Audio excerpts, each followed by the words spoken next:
We wrote that song in 2020 in the middle of the pandemic. Luke had called me and Rob and said, "Hey, would you come out to the house?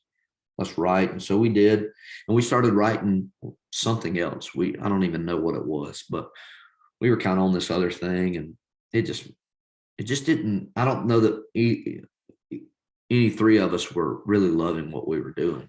And that's another thing we're writing with your friends, that's really cool and super important, is like you're not scared to be like, "Hey, I don't think this is it."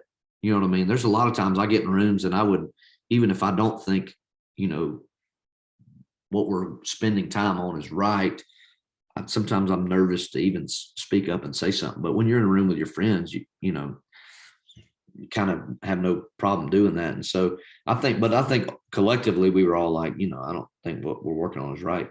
And then I just remember Luke, we were like, "Well, Luke, what do you want to say? What do you want to write?" And he was like, "Man, I've always like, I always get asked in interviews, like, if I wasn't playing music, what would I be doing?"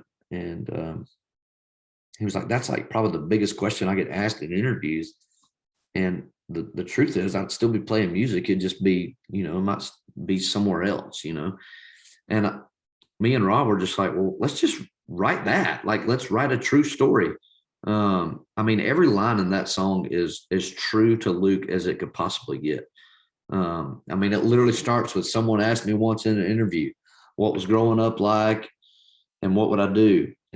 And then it goes into driving a Dodge Neon. When I met Luke Combs, he was driving a Dodge Neon car. So literally every aspect of that song is true. And, that song related to so many people. I mean, I still get compliments from songwriters, which is really cool about that song.